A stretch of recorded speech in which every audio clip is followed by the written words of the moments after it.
മക്കളെക്കുറിച്ച് പ്രതീക്ഷകളും സ്വപ്നങ്ങളുമായി ജീവിക്കുന്നവരാണ് മാതാപിതാക്കൾ. അതുപോലെ തന്നെയായിരുന്നു കായംകുളത്തെ ഡോക്ടർ മുജീബ് റഹ്മാനും ഷിജിലയും.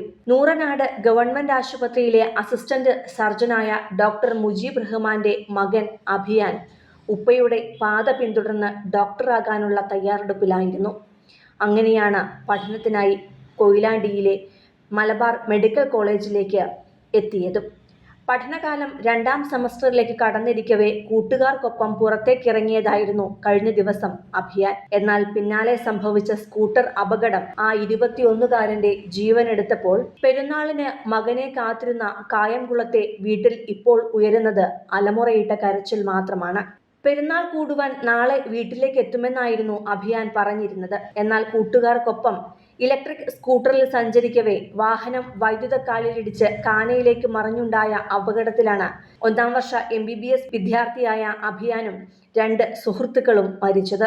ഇന്നലെ രാത്രിയിലും അഭിയാൻ വീട്ടിലേക്ക് വിളിച്ചിരുന്നു. പെരുന്നാൾ ആഘോഷത്തിനായി നാളെ വരുമെന്നും സുഹൃത്തുക്കളുമൊത്താണ് കായംകുളത്തേക്ക് വരുന്നതെന്നും അറിയിച്ചിരുന്നു. എന്നാൽ അലങ്കാർ ഹൗസിലെ ചിരിമുഖമായിരുന്ന അഭിയാന്റെ ചേതനയേറ്റ ശരീരമാണ് ഇന്നു രാവിലെ കരുനാഗപ്പള്ളിയിലെ കുടുംബ വീട്ടിലേക്ക് എത്തിയത്. ഇന്ന് രാവിലെ 10-ന് വെളുത്തമണൽ ജുമാ മസ്ജിദിൽ അഭിയാന്റെ മൃതദേഹം ഖബറടക്കുകയും ചെയ്തു. അലങ്കാർ ഇവന്റ് കാറ്ററിംഗ് ഉടമ ഇബ്രാഹിം കുട്ടിയുടെ ചെറുമകനാണ്.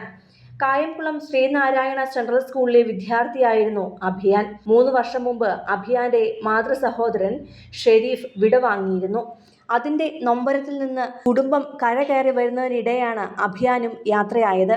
അഭിയാനെ കൂടാതെ ഉള്ളിയേരി മൊടക്കലൂർ മലബാർ മെഡിക്കൽ കോളേജിലെ 4ാം വർഷ MBBS വിദ്യാർത്ഥിയായ കൊല്ലം തൊടിയൂർ വടക്ക് വേങ്ങര തുളസീനന്ദനത്തിൽ MK നന്ദകിഷോർ എന്ന കിച്ചുവും പാലക്കാട് എടത്തനാട്ടുകര നാലുകണ്ടം ചെക്കത്ത് കളത്തിൽ S അഭിനവ് എന്നിവരുമാണ് മരിച്ചത്. ഇന്നലെ പുലർച്ചെ 1:40-നാണ് ഇവർ സഞ്ചരിച്ച സ്കൂട്ടർ പോസ്റ്റിലും മതിലിലും ഇടിച്ച് ഓവുചാലിലേക്ക് മറിഞ്ഞത്. 3 പേരെയും പ്രദേശവാസികൾ ഉടൻ തന്നെ കൊയിലാണ്ടി താലൂക്ക് ആശുപത്രിയിൽ എത്തിച്ചുവെങ്കിലും രക്ഷിക്കാനായില്ല. 3 പേരും സംഭവസ്ഥലത്ത് തന്നെ മരിച്ചിരുന്നു. ഉള്ളിയേരി ഭാഗത്ത് നിന്ന് കൊയിലാണ്ടി ഭാഗത്തേക്കാണ് സ്കൂട്ടർ പോയത്. കോഴിക്കോട് മെഡിക്കൽ കോളേജ് ആശുപത്രിയിലേക്ക് മാറ്റിയ മൃതദേഹങ്ങൾ പോസ്റ്റ്മോർട്ടത്തിന് ശേഷം ബന്ധുക്കൾക്ക് വിട്ടുകൊടുത്തു. സംഭവത്തിൽ ദുരൂഹതയില്ലെന്നും സ്കൂട്ടറിന്റെ നിയന്ത്രണം വിട്ടതാണ് അപകടത്തിന് കാരണമെന്നും പോലീസ് പറഞ്ഞു. സ്കൂട്ടറിൽ മറ്റേതോ വാഹനം ഇടിച്ചതായി പ്രദേശവാസികൾ സംശയം പ്രകടിപ്പിച്ചിരുന്നു. നൂറനാട് ലെപ്രസി സാനിറ്റോറിയത്തിലെ ഡോക്ടർ മുജീബ് റഹ്മാന്റെയും ഷിജിലയുടെയും മകനായ അഭിയാൻ ഹോസ്റ്റലിന് പുറത്തായിരുന്നു താമസിച്ചിരുന്നത്.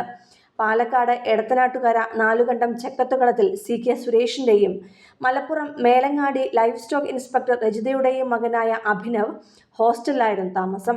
സഹോദരൻ നവനീത്. വിദേശത്തുള്ള സുരേഷ് എത്തിയ ശേഷമാകും സംസ്കാരം ഇന്ന് നടക്കുക. കരുനാഗപ്പള്ളി വേങ്ങര തൊടിയൂർ നോർത്ത് തുളസീനന്ദനത്തിൽ MB കിഷോറിന്റെയും R ബിന്ദുവിന്റെയും മകനാണ് നന്ദകിഷോർ. കിഷോർ ദുബായിൽ നിന്ന് ഇന്നലെ വൈകിട്ട് വീട്ടിലെത്തി. സഹോദരി നവമി. സംസ്കാരം ഇന്ന് 11:30-ന് മാലുമേൽ ഗ്രൗണ്ടിന് സമീപം തുളസീനന്ദനത്തിൽ നടക്കും. സിനിമ, ഫാഷൻ, ലൈഫ് സ്റ്റൈൽ വാർത്തകൾക്കായി മലയാളി ലൈഫ് സബ്സ്ക്രൈബ് ചെയ്യൂ. ലേറ്റസ്റ്റ് അപ്ഡേറ്റ്സിനായി ബെൽ ബട്ടണും അമർത്തുക.